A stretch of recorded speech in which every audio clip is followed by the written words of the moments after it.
बृहद भागवतामृतम द्वितीय स्कंद द्वितीय खंड प्रथम भाग द्वितीय अध्याय। एक गिर बनकर दे दो किशोर को, बोल देना मिले तो कम से कम 7 बजे कोई मत चलाना इसको, नहीं तो बुला लूंगा पुलिस को। मतलब तब हम पाठ होता है घर में, समझा गया उस पैर समझा गया हो, समझा। आपत्ति नहीं है, शाम को चलाओ, हमको आपत्ति नहीं है। तो एक बार घर पौंक रहे बन जाएगी।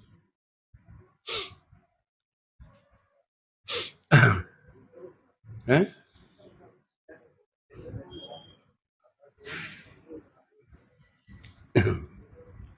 तो हम इसमें श्रवण कर रहे हैं मोक्ष सुख और भक्ति सुख। अद्वैतवादियों का, मायावादियों यह कहना है कि मुक्ति में भी तो सुख प्राप्त होता है, वो घन सुख प्राप्त होता है।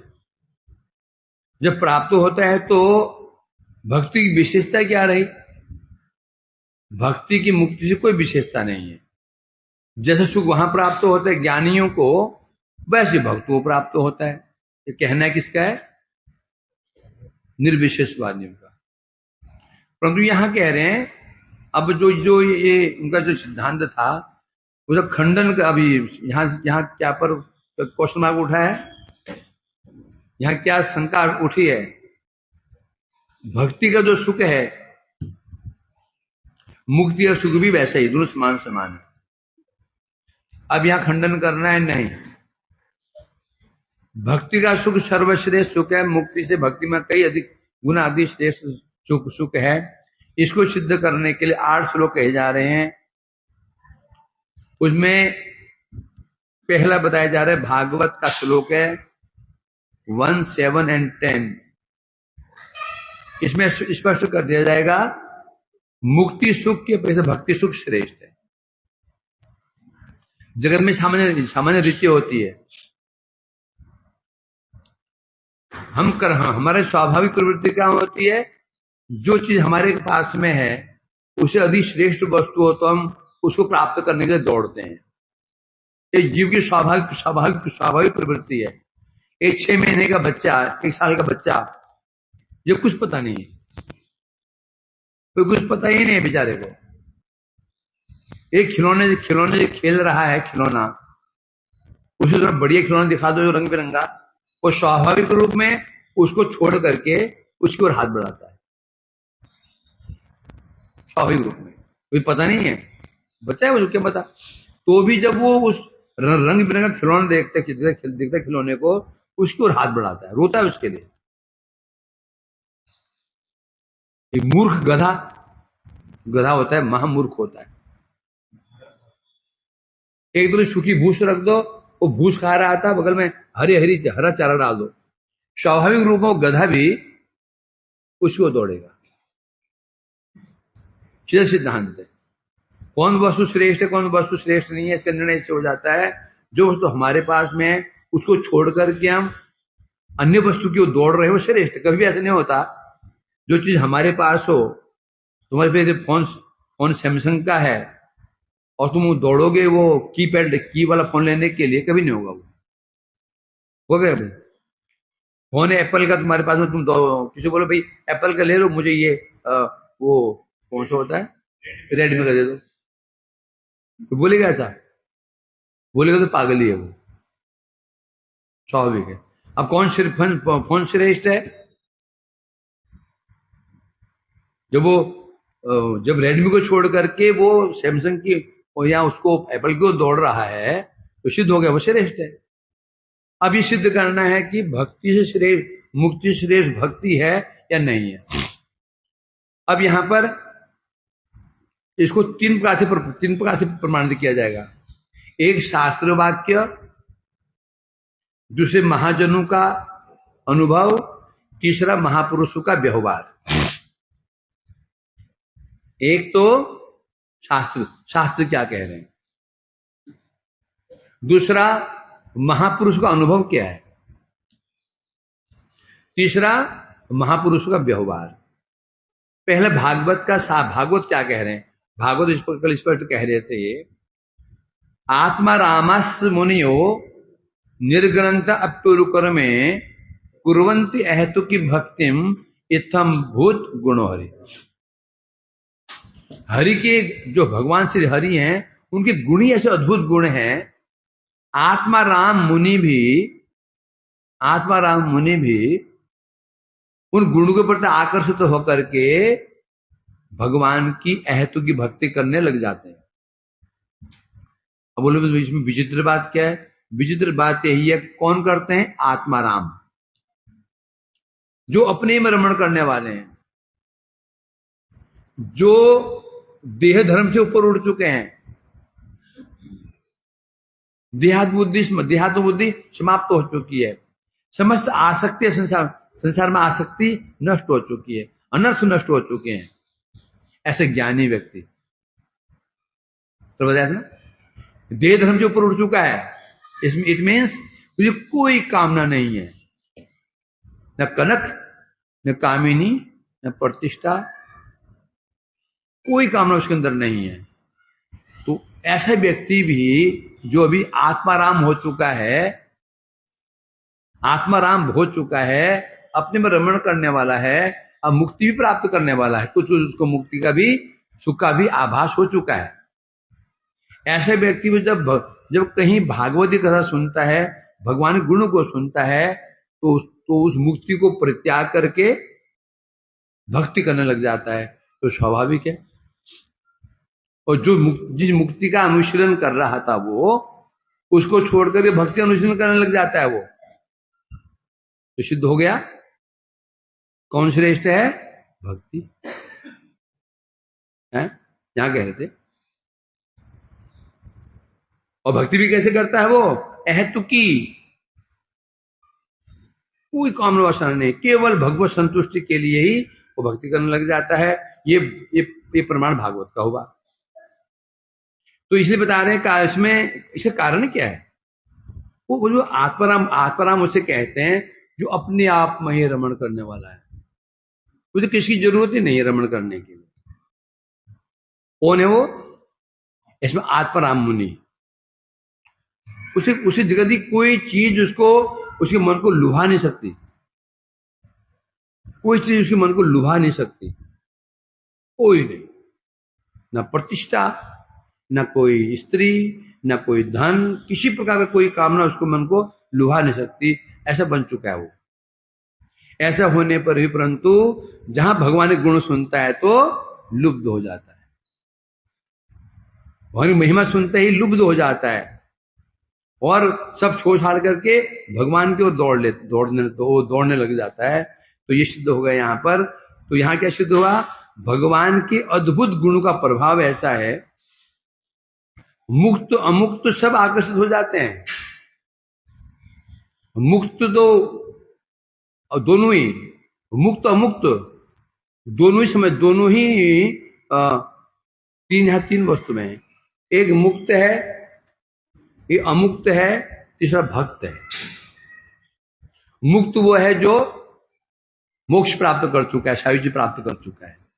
अमुक्त वह है जो मायाबद्ध है, घोर संसार में फंसा हुआ, खाओ पियो मौज करो में, खाओ पियो और मौज करो में पड़ा हुआ हो। दोनों ही बताया था ना, आत्मा में दो अर्थ हैं। एक तो जो आत्मा में रमण करने वाला है, संसार से आसक्ति खत्म हो चुकी है, दही आसक्ति समाप्त हो चुकी है, तो आत्मा रमण कर रहा है। दूसरा जो देह में रमण कर रहा है, जो देह में रमण करना मतलब इस देह को ही सूझ माने बैठा है, देव को सजाना, इसको खिलाना, इसको पिलाना, इसके पीछे ही लगा हुआ है, देह में ही रमण कर रहा है, आनंदित देह कोई। वो मुक्त हुआ, ये अमुक्त हुआ। चाहे वो आत्मारामी हो, चाहे देह रामी, देह में रमण करने वाला हो, चाहे आत्मा रमण करने वाला हो, दोनों ही भक्ति करने लग जाते हैं। ऐसी महिमा है भगवान की, जो गुणों की ऐसी महिमा है। तो ये कह रहे हैं मुक्त हो अमुक्त हो, सब भगवान के प्रति आकर्षित हो जाते हैं, उनके गुण ही ऐसे हैं। फिर बोलेंगे तो आकर्षित हो जाते हैं, तो ये कंस, दुर्योधन आदि क्यों आकर्षित नहीं है भगवान के प्रति? रावण क्यों आकर्षित नहीं है वो राम जी के प्रति? हिरण्यकशिपु आकर्षित नहीं हुआ नरसिंह भगवान के प्रति? जैसे आकर्षित हो जाते हैं, तो फिर गुण कहां रहे? तो वो हो गया कि भक्त को आकर्षित कर सकते हैं और वो आकर्षित नहीं कर पाते हैं। अब इसका सामंजस्य क्या है? सामंजस्य क्या है इसका? वही बोले, आप कह रहे हो भगवान के गुण ऐसे हैं, मुक्त अमुक्त सब उनके प्रति आकर्षित हो जाते हैं। तो जो असुर लोग थे आकर्षित नहीं हुए, भगवान ने दुर्योधन को कितना समझाया, युद्ध मत कर, युद्ध मत कर, युद्ध मत कर, युद्ध क्यों क्यों? तो विपत्ति मोल लेगा। माना उसने? उल्टा भगवान को बंदी बनाने चला था वो, इस ग्वाली को बंदी बनाओ, डालो कैद के अंदर, बहुत बड़ी बड़ी बड़ी, बड़ी बातें करता है ये। तो आकर्षित क्यों नहीं हुआ? क्या माने? जो शास्त्र बाकी गलत। आत्मरामस्त मुनियो, आत्मराम 7 प्रकार के, जो आत्मरमण करने वाले हैं, देह में रमण करने वाले हैं, बुद्धि में रमण करने वाले हैं, मन में रमण करने वाले हैं, स्वभाव में रमण करने वाले हैं, भगवान में रमण करने वाले हैं, ब्रह्म रमण करने वाले हैं, सारे भगवान के गुण को सुन करके पढ़ करके उनमें अनुरक्त हो जाते हैं। तो ये जो असुर थे, ये गिनती किसमें आएगी? गिनती किसमें आएगी? देह में रमण करने वाले हैं। असुर गिनती किसमें आएगी? जो मैं देह में रमण करने वाले, बस देह कोई सब कुछ माने बैठे, बस देह है जो शरीर ही जो कुछ है, बस हो गया। इसको खिलाओ पिलाओ, मोटा करो, इसको इस चक्कर में इसको बस बढ़िया बनाए रखो, इसको बस हो गया, सजाओ इसको। तो प्रश्न होता है, तो उन असुरों को, तो असुर आकर्षित क्यों नहीं? पूतना, बहुत दूर मत जाओ, कृष्ण तो पूतना की गोदी में चले गए थे, गोदी में उनका स्तन मुख में ले लिया था। तो इतने प्यारा छोटा सा बच्चा, यहां तक ये नियम होता है, हमारा घोर शत्रु किसी यदि हमारा कोई घनघोर शत्रु है, घोर शत्रुता है, उसका छोटा बच्चा भी सामने होगा ना, उसको भी मारने की इच्छा नहीं होगी।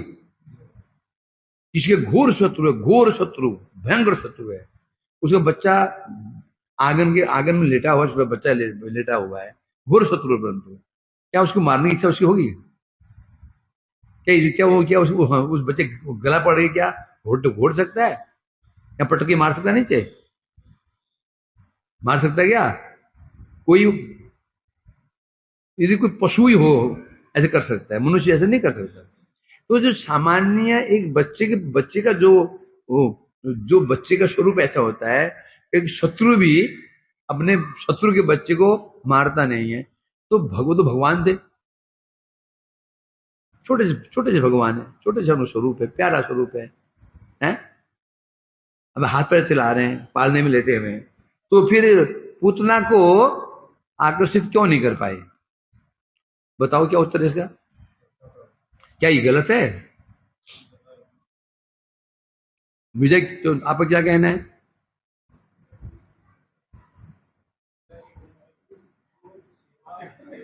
मेरा नहीं कहना, शास्त्र ही कहना है, मेरा ही कहना है। तो होता कौन है? ये औकात क्या है?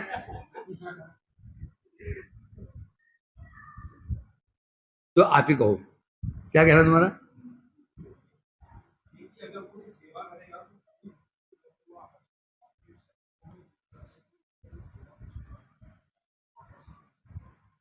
तो बात घूम रही हुई आगे, और जो उनकी सेवा करे वही आकर्षित होगा, जो नहीं करे, बात वही आगे ना, जो देह रामी है, देह में रमण करने वाला है, वो ये कह रहे हैं, तो वो आकर्षित कैसे हो सकता है? यदि सेवा कर रहा है फिर तो फिर देह रामी नहीं रहा, फिर भक्त बन गया हो पूरा मोड़ा। उत्तर दो सनातन जी। देखा पहले आए ना, जैसे सूर्य का नाम क्या है? दिनकर, प्रभाकर। सूर्य कौन है? दिनकर, प्रभाकर। है ना। तमोहा अंधकार का नाशक है, करता ना। भास्कर है सूर्य, तो क्या सूर्य सबके अंधकार को दूर कर देता है? सूर्य अंधकार का नाश करता है। कोई इसमें कोई दो राय है क्या? सूर्य अंधकार का नाशक है, इसमें कोई दो राय है? शुभानंद क्या कर रहा है? मैंने क्या पूछा? तू लिख क्या रहा है मेरे को? हैं? यही क्या अशुर? अरे वो तो 4 सेंटेंस पहले पीछे चला गया।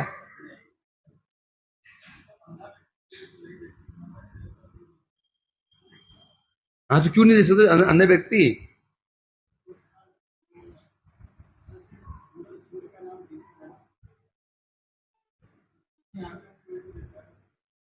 वही तो प्रश्न मेरा।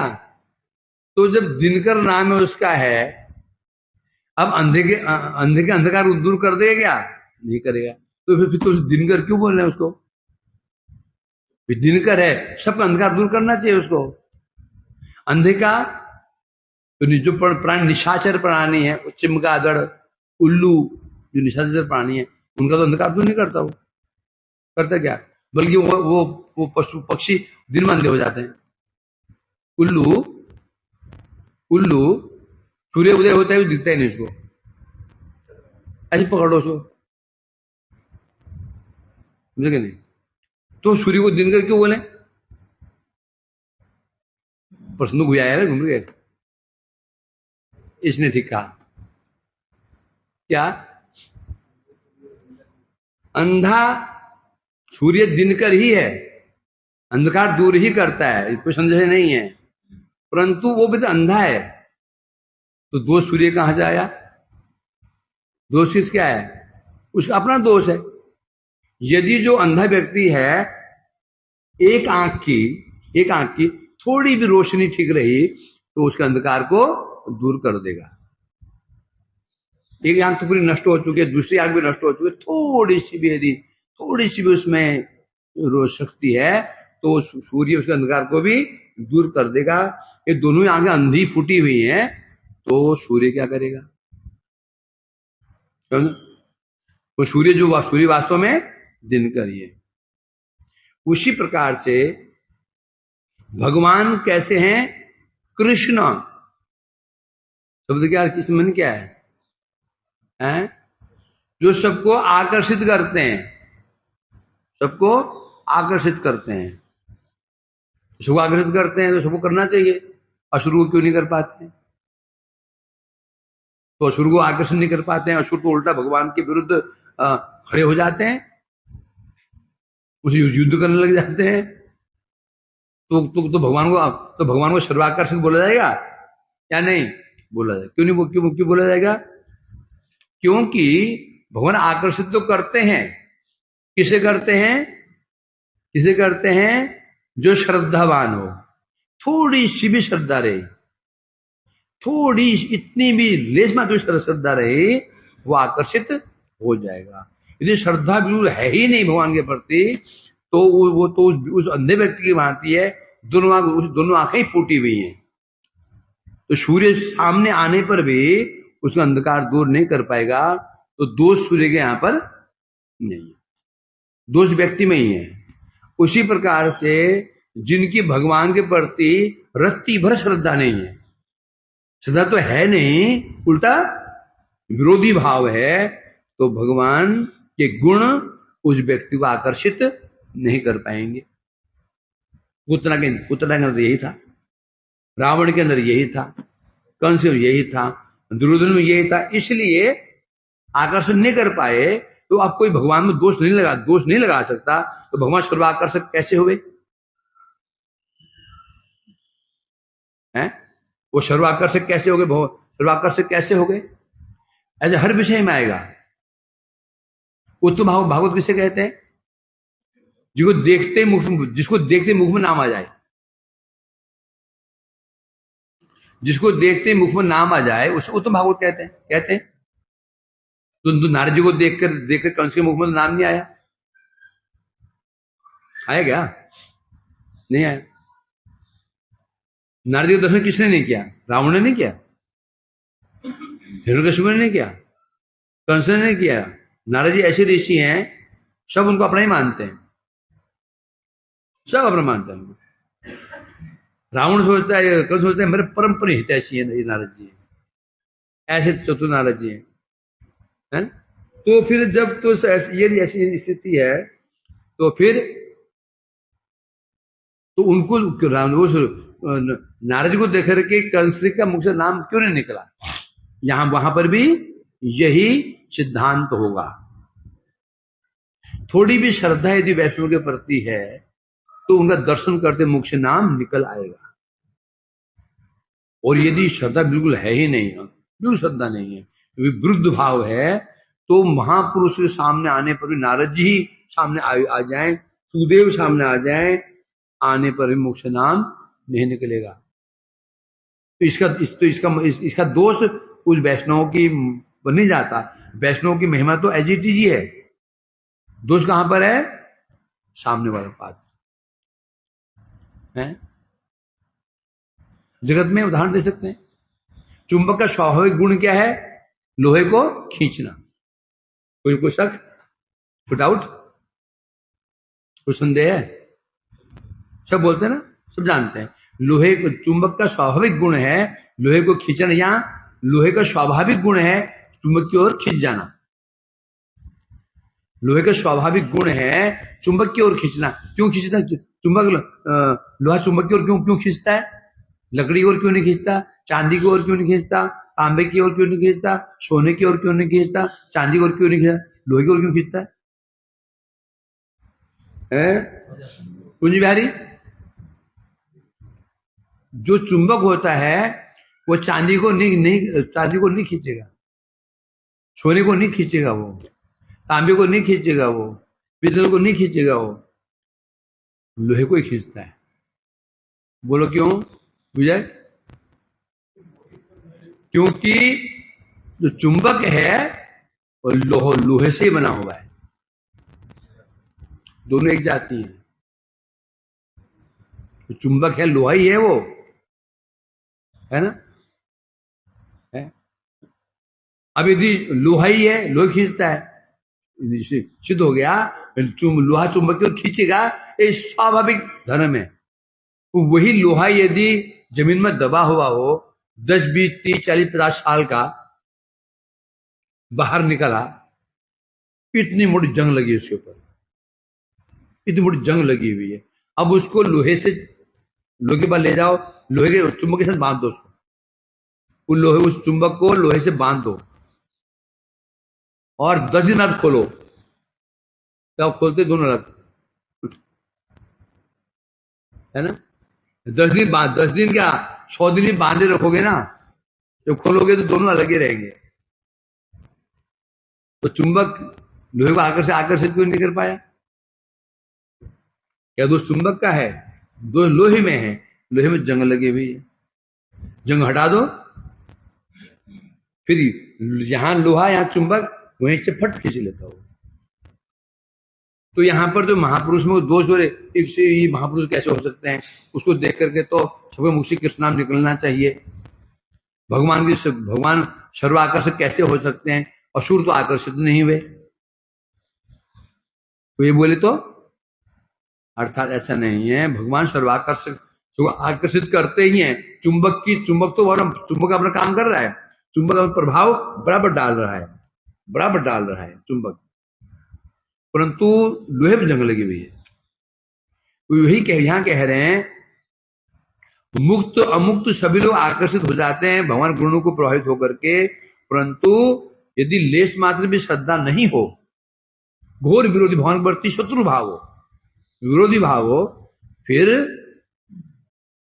वो आकर्षित नहीं होगा। इसलिए बता रहे हैं, तो यहां सिद्ध क्या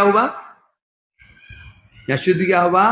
भक्ति सुख ही श्रेष्ठ है, क्योंकि ऐसे आत्माराम, जो व्यक्ति आत्मारामी है, जो मुक्ति सुख को आस्वादन कर रहा है, तो मुक्ति सुख को छोड़ करके वो भक्ति सुख की ओर भागता है, भगवान की सेवा की ओर सेवा करने लग जाता है। सिद्ध हुआ? भक्ति श्रेष्ठ है। जैसे शास्त्र कहते हैं भक्ति सिद्धे गरीयसी इति सिद्धे मुक्ति।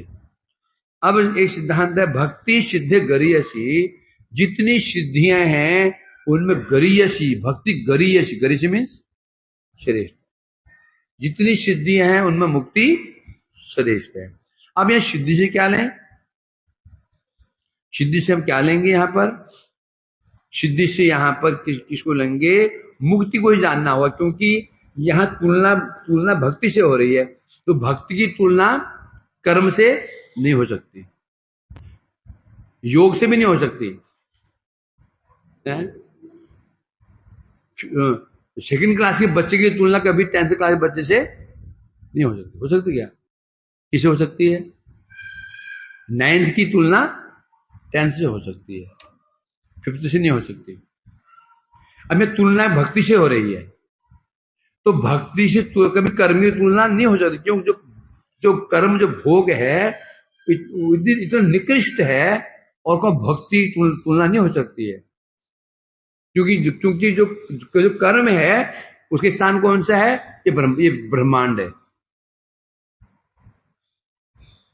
है ना, और भक्ति स्थान क्या है, वैकुंठ है। तुलना कैसे हो जाएगी। हाँ, मुक्ति तुलना हो सकती है, क्यों, मुक्ति ब्रह्मांड से बाहर है, मुक्ति ब्रह्मांड से बाहर है ना, इसलिए मुक्ति और सिद्धि की तुलना, मुक्ति और भक्ति तुलना हो सकती है, कभी भी जो भुक्ति है, भोग है, इसकी तुलना नहीं, इसकी तुलना हो ही नहीं सकती, क्योंकि जो व्यक्ति कर्मी होता है, जो कर्म कर रहा है होता है, उसका उद्देश्य भोग होता है, और भोग और कर्म का आधार क्या है, जड़ शरीर। ये जो कर्म है, यज्ञ दान व्रत पुण्य, इसका आधार है शरीर है, और जो उसको फल मिलेगा उसका आधार भी शरीर, और शरीर को मिलेगा ना। अब मुक्ति क्या विशेषता है, मुक्ति में शरीर धर्म नहीं है, मुक्ति में भी विचार आत्मा का ही है। मुक्ति में जो सुख भोग, जो मुक्ति सुख भोग करता है ज्ञानी, देह नहीं, क्यों देह तो उसका नष्ट हो जाता है, वह विचार किसका है, आत्मा का विचार है, और भक्ति में विचार किसका है, आत्मा का विचार है। इसीलिए तुलना भक्ति और मुक्ति की हो सकती है, कभी भक्ति की और कर्म भोग की तुलना नहीं हो सकती। ऐसे बता रहे हैं भक्ति सिद्ध गरीयसी, जितनी सिद्धियां हैं उनमें मुक्ति, जितनी सिद्धियां हैं उनमें भक्ति श्रेष्ठ है। सिद्धि कहने से यहां पर मुक्ति है ना, चाहे 5 मुक्ति, सायुज्य, सालोक्य, साक्य, सारूप्य, सामीप्य, और सारूप्य, सायुज्य 5 है। ये तो शास्त्र हुआ। 6ठे स्कंद में 17वें अध्याय में 28वें श्लोक में स्वयं कह रहे हैं, सर्वे नारायण परायणः न बिभ्यति क्वचन स्वर्गा नर्क अपरुगेशु तुल्यार्थ दर्शन। ये कौन कहा था, ये शिवजी महाराज कह रहे हैं देवी पार्वती को। कब कहा, जब चित्रकेतु अपने यान पर विराजमान होकर के कैलाश पहुंचे, और वहां पर शिवजी मुनियों की सभा में बैठे हुए हैं और हरि कथा चर्चा कर रहे हैं, और गोदी में बैठी पार्वती, गोदी में पार्वती बैठी हुई थी। तो उस समय क्योंकि गुरु भाई लगे, शिवजी गुरु कौन है, शंकरषण, और ये चित्रकेतु गुरु कौन है, संकर्षण। अब गुरु भाई से हास परिहास करते ही है, तो चित्रकेतु दूर से बोले, वाह वाह शिवजी महाराज, वाह अद्भुत दृश्य है, गोदी में पार्वती बैठी हुई है, पत्नी बैठी हुई है, हरि कथा कही जा रही है, बहुत उत्तम। आप ऐसा करेंगे तो लोग क्या करेंगे। एक गुरु भाई को प्रयास करने का अधिकार तो होता ही है। शिव जी मुस्कुरा दिए गुरु भाई, परंतु पार्वती को सहन नहीं हुआ। तू शिव जी देव महादेव जी शिव जी हैं, तू उनको उपदेश देगा, तू उनके दोष निकालेगा। तू इस योग्य ही नहीं है कि तू सिद्ध बनकर उसमें ये क्या चित्र तो सिद्ध थे, सिद्ध हो चुके थे, सिद्ध देह से गए थे कैलाश वो भोजन करते करते। जाओ असुर हो जाओ, शिव जी का दोष निकालता है, असुर हो जा। चित्रकेतु ने प्रणाम किया मुस्कुराते हुए, कोई क्रोध नहीं, प्रणाम किया, उनके अभिशाप को शिरोधार्य किया, निकल पड़े। तब शिव जी को बड़ा क्रोध, बड़ा दुख हुआ। तब शिव जी पार्वती से कह रहे हैं, पार्वती देखा, इसे कहते हैं भगवान का भक्त। सर्वे नारायण परायण न बिभ्यति कुतश्चन स्वर्गा पर्वे पर अपवर्गेशु तुल्या नरकेशु तुल्या दर्शन। तब कहें देवी पार्वती देख लिया आपने, इसे भक्त कहते हैं। वो चाहते तो तुम्हारा अभिशाप काट करके तुम्हें अभिशाप देने में समर्थ है। वो चित्रकेतु इतने बलशाली से हो चुके हैं, तुम्हारे अभिशाप को नष्ट करके तुम्हें अभिशाप देने में समर्थ है। अब तो आपने क्या बोला, असुर हो जाओ।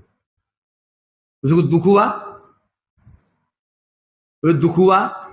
क्रोध हुआ, चिंता लगी नहीं, क्योंकि जो भगवान के भक्त होते हैं सर्वे नारायण परायण, जितने भी नारायण परायण भक्त होते हैं, नारायण शब्द क्या है, शब्द का ही महत्व होता है, शब्द में पूरा अर्थ गूढ़ छिपा रहता है। कौन भक्त, नारायण परायण, कृष्ण परायण, राम परायण। मतलब क्या, नारायण परायण, नारायण ही परम अयन है जिनका, उसे कहते हैं नारायण परायण। परायण शब्द है पर युक्त अयन इति परायण। पर मने श्रेष्ठ, अयन मने आश्रय, श्रेष्ठ आश्रय। जिन्होंने नारायण को अपना एकमात्र आश्रय मान लिया, नारायण को मैं जानता है मेरा एक ही आश्रय है बस, जीव या मरू, जीवन मरणे आशा नहीं हार, क्या तुम्ही है ना, इतना नहीं। हाँ तो बता रहे हैं, हाँ तो यहां कह रहे हैं, तो नारायण प्राण शब्द का अर्थ क्या है, नारायण ही जिनके एकमात्र आश्रय हैं बस, उसके अलावा उनका कि आशा भरोसा है ही नहीं, उसे नारायण प्राण करते ऐसे भक्त। और तुम्हारे हमारे बारे में चले भी, हमारे बहुत से आश्रय हैं, भी बहुत आश्रय हैं। तो गृहस्थ वैष्णव हमारा आश्रय है, हमारा बल आश्रय है। देखे कौन क्या कहता है, उसको पटक के मारेंगे नीचे। हमारा पांडित्य आश्रय है, धोबैया आश्रय है, हमारा परिवार आश्रय है, इन आश्रय बने हुए हमारे। तो हमारे लिए बात नहीं है, सर्वे नारायण परायण है। अम्बरीश जी नारायण परायण थे। दुर्वासा ने कृत्य राक्षसी को भेज दिया, जाओ मारो उसको, तो नारायण परायण है। उन्हें तुरंत अभी सेना को आदेश नहीं दिया, रोको इसको, राजा थे, रोको, कहा था रोकने को बोला, चुपचाप खड़े हो गए हाथ जोड़ करके। इसलिए ना क्यों जानते हैं मेरा आश्रय कौन है, नारायण। ये कहते हैं सर्वे नारायण प्रायण न बिभ्यति, जो नारायण प्रायण होते हैं वो कभी भयभीत नहीं होते हैं, न कुतश्चन, वो कभी भी कहीं पर भी किसी अवस्था भयभीत नहीं होते हैं। क्यों, अरे सोचो, एक प्रधानमंत्री का कोई पोता हो या पोती हो या उसका लड़का हो, वो चलेगा भारतवर्ष में, कैसे चलेगा वो, छल चोरी करके डरेगा, उसको क्या डरेगा वो, निर्भय। क्यों, बाप कौन है, तो सामान्य एक प्रधानमंत्री का, सीएम का, डीएम का कोई बच्चा भी निर्भय होके चलता है, कोई डर भय नहीं उसको, है क्यों? पिताजी डीएम हमारे, नहीं कौन क्या करता है? तो जिसका आश्रय श्री भगवान बन जाए उसे उसे भय लगे किसी का? काल के भी जो महाकाल हैं, तो जो उनका आश्रय में चला जाए, तथा नति माधवतावका क्वचित भ्रसंति मार्गा त्वयि बद्ध सोएगा तो या भी गुप्ता विचरंद निर्भया विनायका निकप मूर्ध सुप्रभो। श्लोक स्पष्ट है कि नहीं? क्या बता रहे हैं? विचरंद निर्भया, हे प्रभु जो आपके जो भक्त होते हैं ना, वो कैसे विचरण करते हैं? निर्भय होकर विचरण करते हैं, निर्भय होकर विचरण करते हैं। यहां न कहता कि विनायक आने कपम कप मूर्धसु, वे विपत्तियों के सिर पर पैर रखे चलते हैं। विनायक मने विपत्तियां, प मने सेनापति, बड़े बड़े जो विपत्तियां हैं उनके भी जो सेनापति होता है उसके सिर पर पैर रखे चलते हैं। या यूं कहो जितने भी ये दूत हैं, यमदूत आदि हैं, उनके सिर पे पैर रख के चलते हैं। विचर निर्भया, तो या क्यों? तो या अभिगुप्ता, क्योंकि आपके द्वारा वे वो क्या है? अभिगुप्त माने पालित हैं, आप उनका पालन पोषण कर रहे हैं, छत्र छाया आपके हस्त कमल उनके सिर के ऊपर रहता है। तो किसे भय? उनका भय किसे भय होगा? इसीलिए बता रहे हैं स्वर्ग अपवर्ग नरकेशु तुल्यार्थ दर्शन। ऐसे भक्तों के लिए स्वर्ग नरक मुक्ति सब समान है।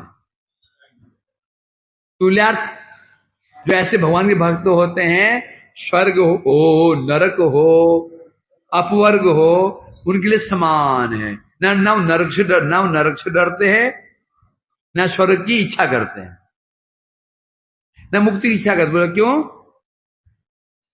तो बोलते ऐसे भक्त नरक से डरते क्यों नहीं है? नरक है तो डरना चाहिए। तो नरक से भय क्यों नहीं लगता उनको?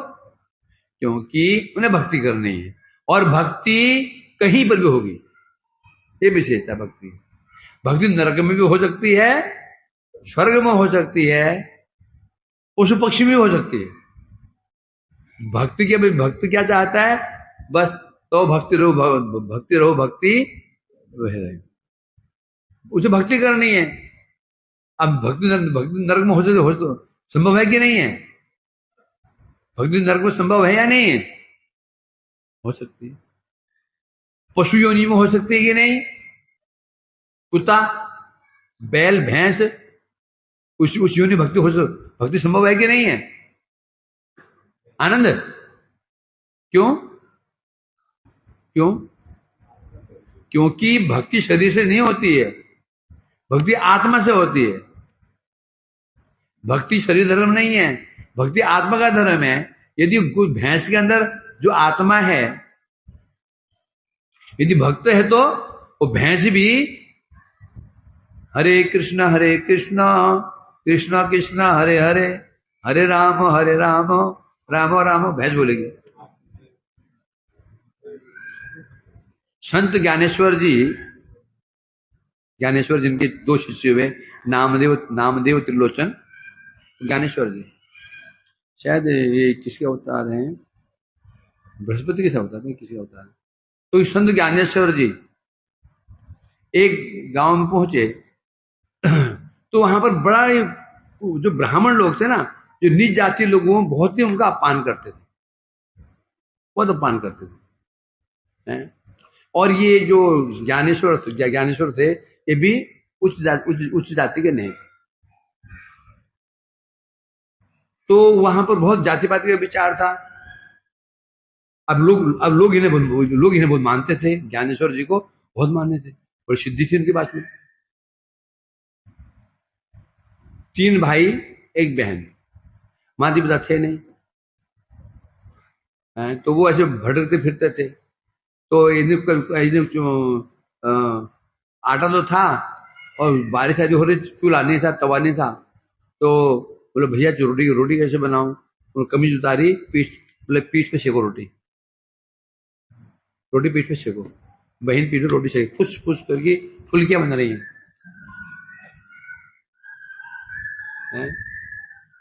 समझा कि नहीं? तो जब वो तो उससे कहा, तुम यदि इस भैंस था, भैंस के मुख से यदि तुम मंत्र बुलवा दो, चलो, है ना, तो माने कि शूद्र भी वेद का अधिकारी है। वेद में केवल ब्राह्मणों का अधिकार है, शूद्र का नहीं, तो कहा ना। तो तुम यदि कहते हो, यदि तो उन्होंने कहा नहीं, वेद में जो भक्त होता है, भक्त मात्र का अधिकार होता है, भक्त मात्र ही वेद पढ़ सकता है। तो जब इन्होंने कहा तो उसने कहा, तो उस पंडित ने कहा, ये भैंस है ना, इसके मुख से वेद निकला दो। तो संत ज्ञानेश्वर ने हाथ रखा और भैंस वेद मंत्र उच्चारण कर रही है। वो ऊपर नहीं देख रहा है कि कौन बोल रहा है, कहां से बोल रहा है, भैंस ही बोल रही थी। समझे कि नहीं? ये महाप्रभु झारखंड में, बिहार में झारखंड जब वापस आ रहे थे, वृंदावन आ रहे थे, तो क्या हुआ था, हाथियों के मुख से कृष्ण नाम निकल रहा था। शेर के हाथी चिगाड़ नहीं रहा था, कृष्ण नाम कर रहा था। सर्प फुस नहीं कर रहा था, उसमें कृष्ण नाम निकल रहा है। शेर के मुझे कृष्ण नाम निकल रहा है। तो बोलेंगे तो वो आपको अपनी भाषा में कर रहे होंगे। नहीं, मनुष्य की भाषा में कर रहे थे। ऐसा क्यों? क्यों? वास्तव में कृष्ण नाम कौन कर रहा है? जो शेर के अंदर जो आत्मा है ना, जो आत्मा बैठा हुआ है ना, अंदर आत्मा है ना, वो आत्मा कर रहा है। वो तो शेर के अंदर बैठा हुआ है, वो जो कुत्ते के अंदर आत्मा बैठा हुआ है, तो वो तो कृष्ण नाम कौन कर रहा है? ये आत्मा कर रहा है। तो क्या समस्या है? क्यों नहीं कर सकता? जब मैं उस भोंपू है ना, वो लटका हुआ डब्बा, जब मैं उसको बोल सकता हूं, वो डब्बा लड़का है ना, क्या बोलते उसको, स्पीकर, वहां से बात नहीं आ रही क्या? बोले स्पीकर देते बोल सकता है। अरे मैं बोल रहा हूं, स्पीकर तो एक मुख, ये माध्यम मात्र है, शरीर माध्यम मात्र है। शरीर क्या है? ये भोंपू है, ये क्या है? स्पीकर है। बोल अंदर कौन बैठा हुआ है? आत्मा हरे कृष्ण बोल रहा था, आवाज वहां से नहीं आ रही क्या? ये तो वो लाउड स्पीकर है बस। बोल कौन रहा है? आत्मा बोल रहा है। तो किसका संभव क्या, असंभव क्या है? तो भक्ति नरक में हो सकती है, स्वर्ग में हो सकती है, पृथ्वी लोक में हो सकती है, किसी भी योनि में हो सकती है। भक्तों ने क्यों बोला? पशु पक्षी हो ये था कि स्वर्ग व निरये, तव भक्ति रहु भक्ति विनोद हृदय। क्यों बोला? पशु पक्षी हो था कि स्वर्ग व निरये, पशु पक्षी कीड़ा मकोड़ा स्वर्ग नरक, हे प्रभु कहीं भेज दो मेरे को, कहीं भेज दो, मेरे कोई समस्या नहीं। बस एक चीज मांगूंगा, जहां रहूं आपकी भक्ति करता रहूं। इट मीन्स भक्ति किसी भी शरीर में, किसी भी स्थान में, किसी भी अवस्था में, किसी भी काल में की जा सकती, क्योंकि भक्ति आत्मा का धर्म है। परंतु यज्ञ आदि ये नरक में नहीं होंगे, ये शराब के अड्डे में भी नहीं होंगे, वैश्य के घर में नहीं होंगे। जो यज्ञ आदि ये शुद्ध स्थान पर होंगे। क्यों? कारण क्या है? इनका आधार शरीर है। क्या अंतर? इसलिए कह रहे हैं, शिव जी ने कहा, हे पार्वती पार्वती, जिन नारायण प्राण भक्त होते हैं, स्वर्ग अपवर्ग नरकेश तुल्याथ दर्शिनम, उनके नजरों में स्वर्ग और नरक मुक्ति समान है। देखो चुपचाप चला गया वो। यदि यदि ऐसा नहीं होता, हे पार्वती क्षमा कर, गलती हो गई, आपने ये क्षमा कर दो, क्षमा कर दो, नहीं नहीं क्षमा कर दो, मुझे असुर शरीर नहीं चाहिए, बोलते बोलते नहीं बोलते हैं? हुआ भी वही। चित्रकेतु जब वृत्रासुर बन गए, क्या सुंदर स्तुति कर रहे हैं। न नाक पृष्ठम न च पारिमेष्टम न सार्वभौमं रसाधिपत्यम न योग सिद्धिर पुनर्भवम वा समंजसतां विरहयज्ञ। इंद्र इंद्र इंद्र इंद्र इंद्र था, वो तो डर गया। ये क्या कह रहा है, मुझे स्वर्ग राज्य नहीं चाहिए। इंद्र सोच रहा है मैं युद्ध क्यों कर रहा हूं, युद्ध कर रहा हूं स्वर्ग बचाने के लिए, और ये कह रहा है मुझे स्वर्ग नहीं चाहिए, ब्रह्मा जी पद भी नहीं चाहिए। इंद्र समझ गया ये मुझे कोई अपराध होने जा रहा है। इंद्र इंद्र इंद्र इंद्र के हाथ कांप रहे थे, मार नहीं पाए वो। वितरसु ने उसको तो प्रोत्साहन दिया, इंद्र वज्र उठाओ, क्योंकि मेरा शरीर है, मेरे शरीर भजन के विरोधी, भजन के विरुद्ध है, मैं इसे भजन नहीं कर पा रहा, तुम्हें मारो मेरे को। तब इंद्र ने उसको वध किया था, वितरसुर का। तो यही ये कह रहे हैं यहां पर, तो इसे सिद्ध हो गया कि जो भक्त होता है स्वर्ग मुक्त नरक को समान मानता है। तो श्रेष्ठ तो श्रेष्ठता सिद्धि किसकी हुई, भक्ति की।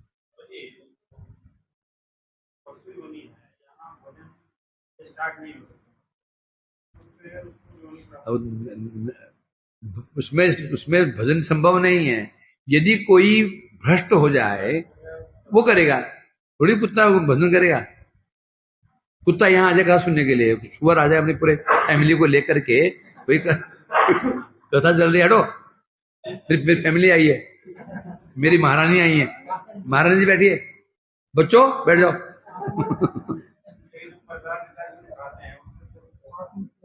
कुछ बनेगी तो क्या तुम क्या करोगे उसको, आइए जाइए बैठे, मार मार के उसको बाहर भगा दो उसको, ऐसे है नहीं। परंतु ये किसने कहा गया, यदि कि श्राप वशत यदि कोई पशु देह में चला जाता है तो वहां वो भक्ति कर सकता है।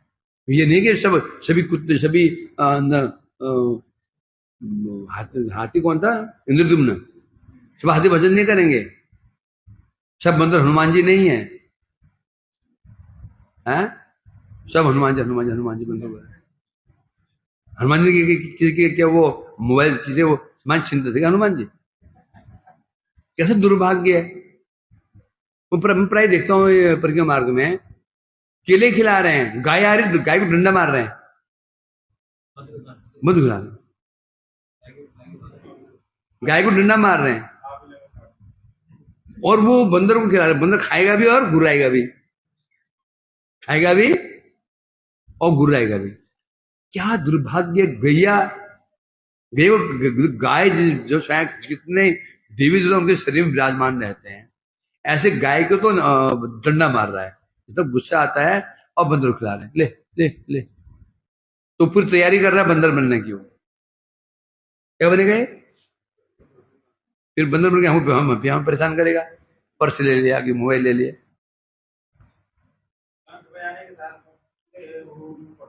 हैं?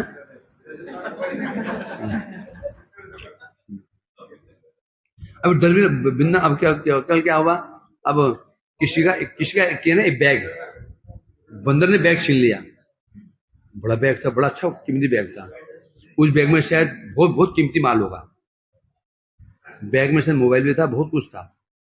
तो 3-3:30 शाम को 3:30 बजे वो नाम कर रहा था, 3-3:30 बजे थे। तो ऊपर औरतें रो रही हैं, आदमी रो रहे हैं। अब बंदर घूमते मेरे सामने वो है ना, प्रदीप की छत पे बैठ गया, संदीप की। अब मेरा पत्थर था, मेरे शीद में था वो।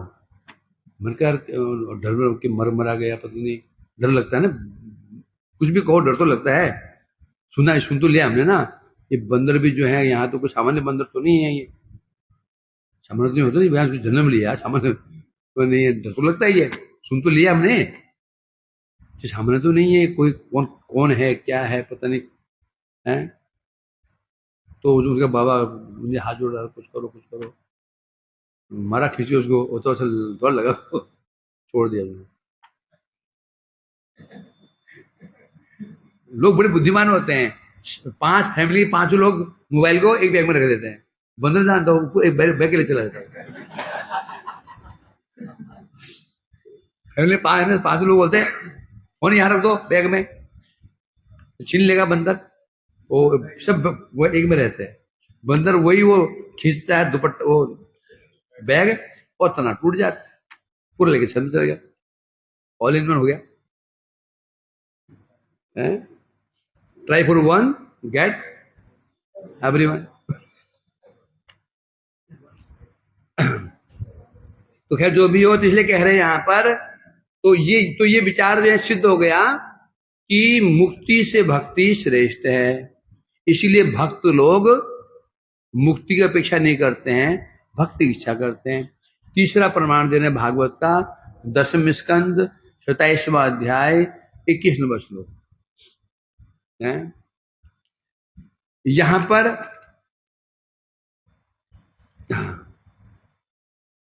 महताम मधुद्वित सेवा अनुरक्त मनसा अभवो अपि फल्गु इत्यादि सहस्राणी, हजारों वाक्य ऐसे हैं स्पष्ट कह रहे हैं।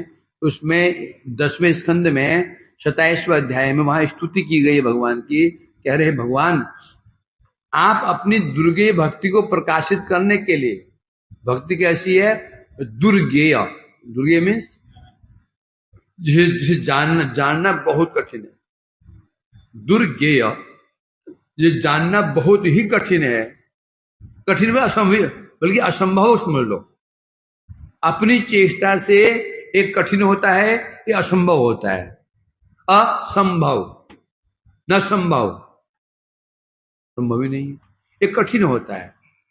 तो भक्ति कैसी है, दुर्गेय, ये समझ लो भक्ति को अपनी चेष्टा से प्राप्त करना तो असंभव है।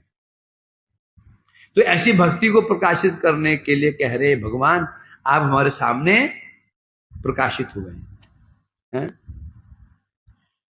और फिर प्रकाशित तो हुए ही हैं, क्या कर रहे, और प्रकाशित होकर के आप क्या कर रहे हैं, क्या करते हैं बता रहे हैं यहां पर। आपकी जो लोग आपकी कथा सुधा में मगन है, कथा श्रवण करने में, कथामृत पान में जो मग्न हैं, जो आस्वादन कर रहे हैं, उनकी तो बात ही क्या, वो तो उनका उद्धार तो हो ही गया। जो अब कथा श्रवण में रत हैं, कथामृत पान में लगे हुए हैं, उनका उद्धार तो होता है। यहां तक कि जो उनका आश्रय ग्रहण कर लेते हैं, जो अभी कथाओं में रत हो चुके हैं, कथा में डूबे हुए हैं, ऐसे भक्तों का जो आश्रय ग्रहण कर लेता है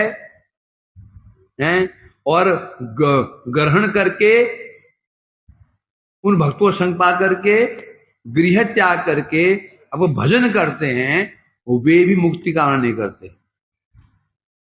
जो भगवान कथाएं सुन रहे हैं, कथाओं में डूबे हुए ऐसे भक्त मुक्ति कामना करेंगे नहीं। तो कहां ये आनंद, देखो आनंद आ रही है, क्या सुंदर कथाएं चल रही हैं, लीलाएं लीलाएं चल रही है कृष्ण, कितनी लीलाएं कृष्ण ने की हैं, लीलाओं में आनंद है। वो लीलाओं में डूबे हुए हैं, जो आनंद है मुक्ति में का आनंद है। तो ये बता रहे हैं यहां पर जो कथाओं में डूबे हुए हैं वो तो मुक्ति को तुच्छ मानते ही हैं। जो उन भक्तों का संग कर लेते हैं, उनके संग के प्रभाव से भजन करने लग जाते हैं, उनको ही मुक्ति से घृणा हो जाती है। अभी हम क्या मुक्त हो चुके हैं, नहीं हुए हैं, अनर्थग्रस्त है ना, पूरे रस कर रहे हैं। तो भी अभी हमें मुक्ति नाम सुन करके अच्छा नहीं लगता। और वो अलग बात है, सामने आई नहीं है, आ गई सामने मुक्ति देवी, मतलब प्रभु जी माला पकड़िए, देवी खड़ी हुई है, मैं चल देवी के साथ में,